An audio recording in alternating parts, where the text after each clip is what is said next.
Good morning students, स्वागत है आपका फिर से एक बार एमपीएस विद्यालय के मैथ्स ग्रुप में। हम बात कर रहे हैं क्लास 10th की। एक चैप्टर हमारा कंप्लीट हो चुका है स्टूडेंट्स। अब हम नया चैप्टर स्टार्ट करने जा रहे हैं, चैप्टर 3, जिसका नाम है बहुपद। इसके बारे में हम 9th क्लास में थोड़ा कुछ पढ़ चुके हैं। मैं वापस से आपको याद दिलाते हुए एक बार फिर से इस चैप्टर की शुरुआत करते हैं। काफ़ी अच्छी चीज़ें आपको सीखने को मिलेगी इस चैप्टर में। देखते हैं, शुरुआत करते हैं चैप्टर की, जिसका नाम है बहुपद। देखो बेटा, बहुपद क्या चीज होती है। सबसे पहली बात, यदि एक चर राशि और एक अचर राशि प्लस हो, माइनस हो, गुणा हो या भाग हो, इनमें से कोई सी भी एक संक्रिया के साथ एक चर राशि और एक अचर राशि का कोई पद दिया गया हो, उस पद को हम कहते हैं पॉलिनोमियल्स, यानी कि बहुपद। आप जानते हैं कि x, y, z ये सारी चर राशियां हैं। 1, 2, 3, 4, 5 ABCD ये सारी अचर राशियां हैं जिनको हम मानते हैं अचर। ठीक है बेटा, जैसे मैं लिखूं 3x या फिर 4x + 5 या फिर 7x + 8, ये सारे क्या हैं? बहुपद हैं। क्या है? बहुपद, क्योंकि एक चर राशि है, एक अचर राशि है, फिर चर अचर अचर, चर अचर अचर। ठीक है बेटा, इसको हम ऐसा भी लिख सकते हैं x² + 3x + 2। ये सारे क्या है? बहुपद। इतना काम हम 9th क्लास में कर चुके थे। हम 9th क्लास में ये भी पढ़ चुके थे कि यदि fx बराबर हो x + 2, इसमें x की मैक्सिमम घात कितनी है? 1। तो इस बहुपद की घात क्या होगी? 1 ही होगी। और इस बहुपद को क्या कहेंगे? एक घातीय या रेखिक बहुपद। ठीक है भाई। अगर fx बराबर हो x² + 2, x की घात कितनी है? 2 घात है, तो ये द्विघातीय बहुपद, द्विघातीय बहुपद। ठीक है भाई। ऐसे ही fx बराबर यदि हो x³ + 3x + 4, सबसे बड़ी घात कितनी है? 3, तो ये त्रिघातीय बहुपद कहलाएगा। ठीक है। इस चैप्टर में हमको जो पढ़ना है वो होगा बहुपदों के शून्यांक, शून्यांक ज्ञात करना। बहुपदों के शून्यांक ज्ञात करना, ये हम इस चैप्टर में पढ़ेंगे कि उसके शून्यांक कैसे ज्ञात किए जाते हैं। ठीक है बेटा। और उसके गुणांक, कोफिशिएंट्स जिसको इंग्लिश में बोलते हैं। हम यहाँ शून्यांक और गुणांकों की बात करेंगे इस नए चैप्टर बहुपद में। मैं एक एग्जाम्पल लेता हूं और फिर आपको समझाता हूं।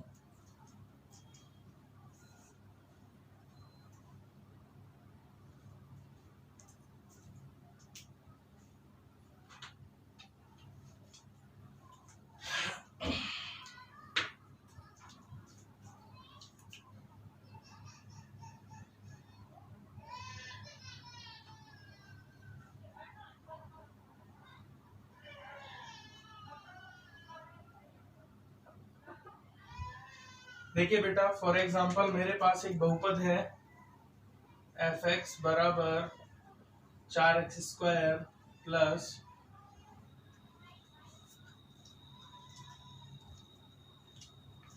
4x² - 4x + 1। मैंने यहाँ लिखा है fx। fx का मतलब है कि जो सामने अपने पास बहुपद है उसमें कौन सी चर राशि है? x। अगर ये y के पदों में होता तो हम यहाँ लिखते हैं fy। अगर यहाँ पे z होता तो हम यहाँ लिखते हैं fz। f का मतलब होता है फंक्शन, और फंक्शन को हिंदी में कहते हैं फलन। यानी सामने जो बहुपद दिया हुआ है उसमें चर राशि कौन सी? x या y। फलन क्या चीज होती है? ये 11th 12th क्लास की बातें हैं, ये हम बाद में पढ़ेंगे। फिलहाल आपको इतना ही ध्यान रखना है कि सामने जो बहुपद दिया हुआ है उसमें चर क्या है? x है। अगर यहाँ मैं x की जगह 1 रख दूं तो यहाँ भी मुझे x की जगह 1 रखना पड़ेगा, यहाँ 2 रख दूंगा तो 2 रखना पड़ेगा। ये बेटा एक बहुपद है और इसके शून्यांक मुझे निकालने हैं। क्या निकालने हैं? शून्यांक। इतना तो आपको पता ही है कि एक ऐसा बहुपद है द्विघातीय, क्योंकि x की अधिकतम घात कितनी है? 2 है, तो एक ऐसा बहुपद है, द्विघातीय बहुपद है। ठीक है बेटा। मुझे इसके शून्यांक निकालने हैं। पहली बात तो हमको ये पता होनी चाहिए कि शून्यांक क्या होता है। शून्यांक होता क्या है? शून्यांक क्या होता है बताता हूं मैं आपको। ऐसा मान जो बहुपद का मान शून्य बना दे, यानी कि 0 बना दे, शून्यांक कहलाता है।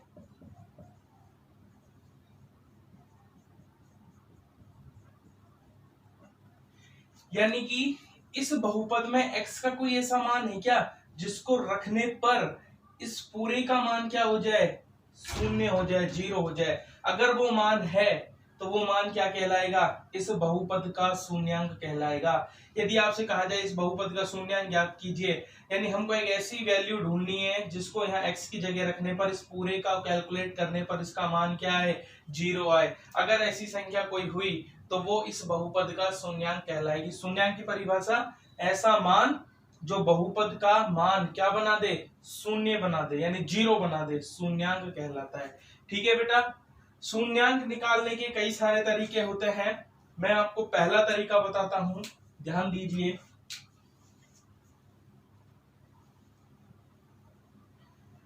ये बेटा एक बहुपद है अपने पास, ठीक है, और यदि आपको शून्यांक निकालना है तो इस बहुपद को समीकरण बनाना पड़ेगा। क्या बनाना पड़ेगा, समीकरण बनाना पड़ेगा, क्योंकि बहुपदों के शून्यांक निकाले नहीं जा सकते हैं। इसके गुणनखंड हम जरूर कर सकते हैं और हमने किए हुए भी हैं। और समीकरण में और बहुपद में आप जानते हो क्या फर्क होता है, बहुपद और समीकरण दोनों में क्या फर्क होता है। बहुपद में केवल LHS होता है, जबकि समीकरण में LHS और RHS दोनों होते हैं, ये फर्क है। इसमें बेटा एक ही पक्ष होता है, इसमें दोनों पक्ष होते हैं। देखो आप यहाँ पे, आपके पास केवल एक ही पक्ष है, बराबर का चिन्ह लगा नहीं है और RHS नहीं है, तो इस बहुपद को पहले क्या बनाएंगे, समीकरण बराबर 0 लगाएंगे और उसके बाद क्या निकालेंगे, इसका शून्यक निकालेंगे, यानी कि शून्यांक निकालेंगे। ठीक है भाई, बहुपद और समीकरण में अंतर होता है, ध्यान रख लेना। यहाँ लिखेंगे माना 4x² माइनस 4x प्लस 1 बराबर 0। ये 0 क्यों माना है बराबर में, क्योंकि हमको शून्यांक निकालने हैं। x का कोई ऐसा मान निकलेगा जिससे इसकी पूरे की वैल्यू क्या हो जाएगी, 0 हो जाएगी। ठीक है भाई, अब देखो बेटा, पहला तरीका है शून्यांक निकालने का, गुणनखंड विधि। क्या है, गुणनखंड विधि। कई सारी विधियां आपके सामने आएगी, पहली विधि है गुणनखंड विधि। आप इसको 9th क्लास में भी सोल्व कर चुके हो। गुणनखंड में क्या होता है, बीच वाले पद के टुकड़े करने होते हैं। ठीक है, 4x², बीच में है -4x, -4x के ऐसे टुकड़े करो, 2 टुकड़े, अगर जोड़ें या उनको घटाएं तो यही आए, और अगर गुणा करें तो आए उतना जितना इन दोनों को गुणा करने पर आ रहा है। ठीक है भाई, 4x² प्लस 1 को गुणा करने पर आ रहा है। तो 4x के ऐसे कोई 2 टुकड़े संभव है क्या, बिल्कुल है। -2x और -2x दोनों को जोड़ो, वापस से -4x आ जाएगा, दोनों को गुणा करो, माइनस माइनस प्लस, 2 दूनी 4, x गुणा x, x²। अब इसको और इसको गुणा करो, 4x² को 1 से करोगे तो 4x² ही आएगा, अर्थात इसके टुकड़े हो चुके हैं। ठीक है भाई, इसी प्रकार से टुकड़े आपको भी करने ही पड़ेंगे, अन्यथा सवाल आप नहीं कर पाओगे।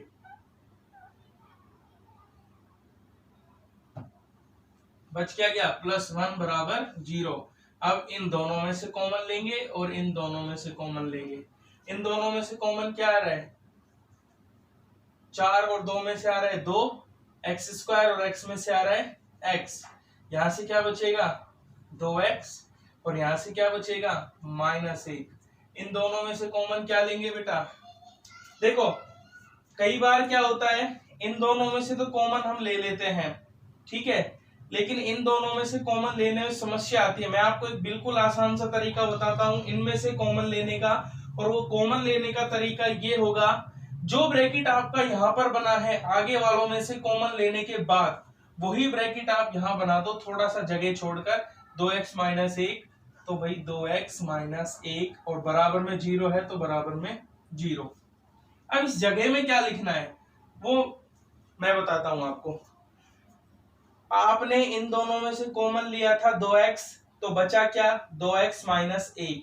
2x कॉमन लिया तो ये बचा, यहां से भी कुछ कॉमन लेंगे तो यही बचना चाहिए। हमने बचा तो पहले दिया और कॉमन लिया नहीं है, तो अब क्या करें, अब इसको और इसको तुलना करेंगे। बेटा यहां है -2x और यहां पर है 2x, क्या बच गया, माइनस बच गया। इसका मतलब आपने क्या कॉमन लिया था, माइनस। और संख्या अगर कुछ भी नहीं है तो क्या मान लेंगे, 1 मान लेंगे। आई बात समझ में। जो ब्रैकेट यहां बचा है वही ब्रैकेट बचा दो, उसके बाद यहां से इसके तीसरे पद की इससे तुलना करेंगे पहले पद से। जो चीज सेम सेम है उसको छोड़ देंगे और जो बच गया है उसको बाहर लिख देंगे। मान लो यहाँ -2 बच जाता तो हम यहाँ -2 लिख देते, प्लस का 3 बचता तो प्लस का 3, माइनस बचा, संख्या कुछ नहीं बची तो 1 बची। अब क्या करना है, इन दोनों पदों में से क्या कॉमन आ रहा है, बेटा पहले 4 पद थे, 1 2 3 4, अब 2 पद हैं, क्योंकि गुणा हो रहा है और गुणा होता है तो एक ही पद माना जाता है। यहां पर देखो प्लस माइनस माइनस प्लस, 4 पद, यहाँ चिन्ह देखो माइनस का केवल एक ही चिन्ह है तो 2 पद हैं, दोनों में से क्या कॉमन आ रहा है, ब्रैकेट 2x - 1। मैंने आपसे इसीलिए कहा था कि ब्रैकेट सेम होने चाहिए, क्योंकि अगले पद में कॉमन आना जरूरी है, इसीलिए दोनों ब्रैकेट सेम होने चाहिए। यहां से क्या बचेगा, 2x, और यहां से क्या बचेगा, -1। ये दोनों बराबर हो ये कोई जरूरी नहीं है, ठीक है ना, ये अलग अलग भी हो सकते हैं, बराबर 0। अब क्या करेंगे, एक बार इसके बराबर 0 रखेंगे, 2x - 1 बराबर 0, और एक बार इसके बराबर 0 रखेंगे, 2x - 1 बराबर 0। मैं आपको ये भी बता देता हूं कि इन दोनों के बराबर 0 क्यों रखा गया है। ये 6th क्लास की बात है बेटा, दो संख्याएं गुणा हो रही है और गुणा होने पे क्या आ रहा है, 0। मान लो x गुणा y में करूं तो क्या आ रहा है, 0 आ रहा है। दो संख्याओं को गुणा करने पर 0 तभी संभव होता है जब उन दोनों में से कोई एक संख्या 0 हो, या तो ये 0 हो या फिर ये 0 हो, तभी 0 आ सकता है। अगर दोनों 0 हुई तो 0 गुणा 0 अपरिभाषित, अभी तक इसको हमको पता नहीं है इसकी वैल्यू क्या है। इन दोनों में से एक 0 हुई तो ये दोनों फिर एक साथ क्या हो जाएगी, गुणा होने पे 0। अब ये 0 है या ये 0 है ये हमको पता ही नहीं है, तो क्या करेंगे, दोनों के बराबर 0 रखते हैं। आई बात समझ में। ये 6th क्लास की बुक में लिखा हुआ है कि यदि दो संख्याओं का गुणनफल 0 है तो उनमें से कोई एक संख्या 0 होती है।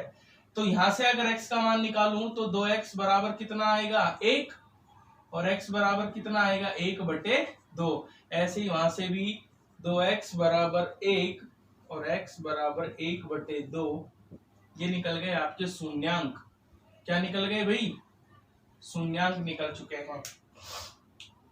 अब आप ये कहोगे शून्यांक तो वो वैल्यू होती है जो 0 बना देती है, शून्यांक का मतलब 0 नहीं होता है, शून्यांक का मतलब वो वैल्यू जो 0 बना दे बहुपद को। x का मान क्या है, 1/2 और 1/2। अगर मैं x की जगह 1/2 रखूं तो इस पूरे बहुपद का मान 0 हो जाना चाहिए।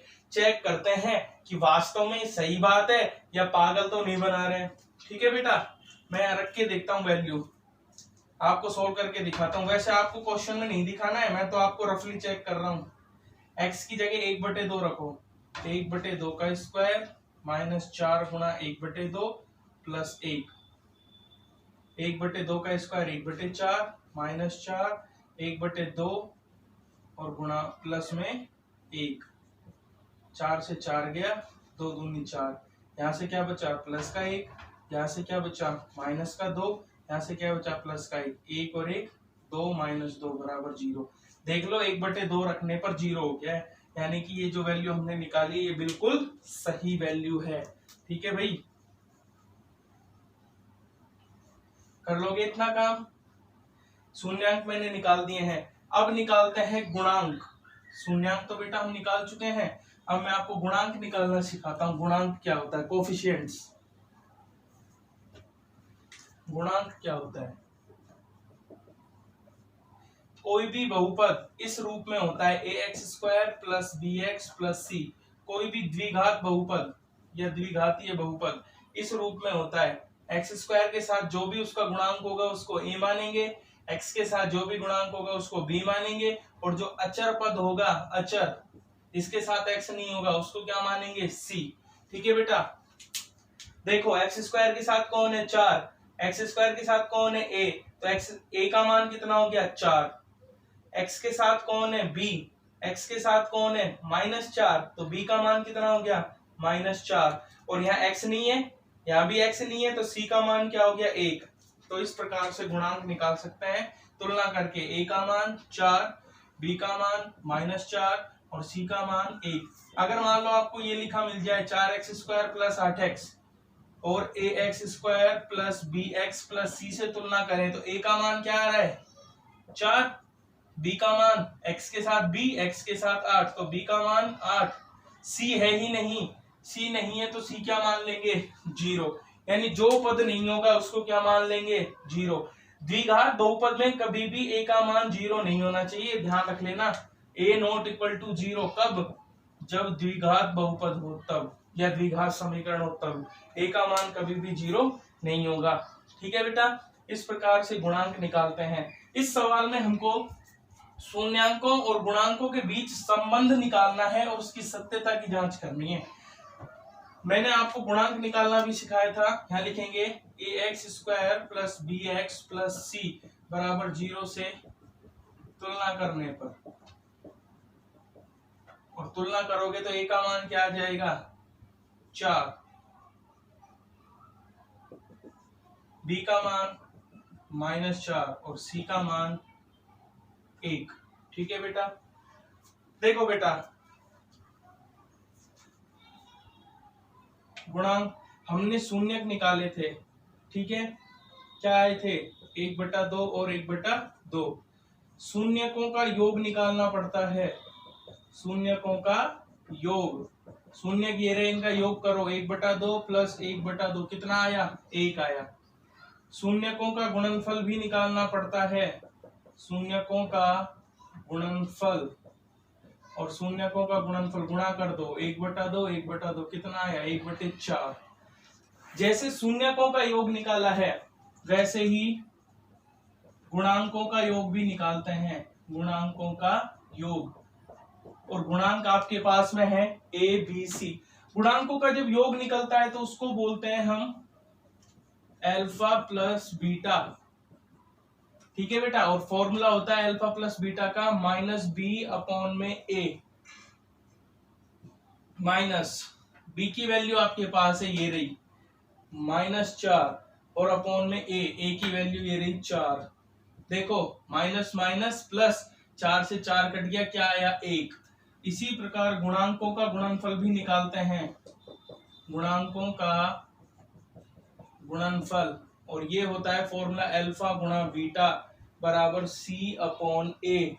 c का मान क्या है 1 और a का मान क्या है 4, तो क्या आया 1/4। ये आपको याद रखना है, गुणांकों का योग का सूत्र होता है अल्फा प्लस बीटा बराबर -b/a, और b और a की वैल्यू गुणांकों से तुलना करके आपके पास आ जाएगी, और गुणांकों का गुणनफल अल्फा गुणा बीटा c/a, c और a भी आपके पास है। ठीक है, अब इन दोनों की तुलना करते हैं। शून्यकों का योग क्या आया था 1, गुणांकों का योग भी क्या आया है 1, बराबर है, सही है। शून्यकों का गुणनफल क्या आया था 1/4, गुणांकों का गुणनफल भी क्या आया 1/4। इसका मतलब संबंध की सत्यता की जांच हो गई, हमारा सवाल बिल्कुल सही है। जो शून्यक हमने निकाले थे, एक बार तो उनका योग करेंगे, एक बार गुणा करेंगे, फिर ऐसे ही गुणांकों का योग करेंगे और गुणांकों का गुणनफल करेंगे। शून्यक कैसे निकालते हैं ये भी मैंने आपको बता दिया, गुणनखंड करके, और गुणांक कैसे निकालते हैं तुलना करके डायरेक्ट, और फिर योग और गुणनफल निकाल के जांच कर लेंगे, बराबर बराबर आने चाहिए तो आपका सवाल सही होगा। इस प्रकार से क्वेश्चन सॉल्व हो जाता है। 3 नंबर का क्वेश्चन एग्जाम में ये आता है, अच्छे से कर लेना। बाकी के क्वेश्चंस हम अगली क्लास में कल करेंगे, ठीक है बेटा। मैं आपको एक क्वेश्चन देता हूं घर से करने के लिए, आप उसको सॉल्व करना। 6x square minus x minus 2, ये बहुपद है fx। अब आप इसमें शून्यकों का योगफल और शून्यकों का गुणनफल निकाल के, शून्यक और गुणांक निकाल के तुलना करके संबंध की सत्यता की जांच करके रखना। कल मैं इस क्वेश्चन को सॉल्व कराऊंगा। एक बात और बताना मैं भूल गया हूं बेटा, अल्फा और बीटा का मतलब शून्यक ही होते हैं। अल्फा और बीटा का मतलब क्या होता है? शून्यक। ठीक है, धन्यवाद।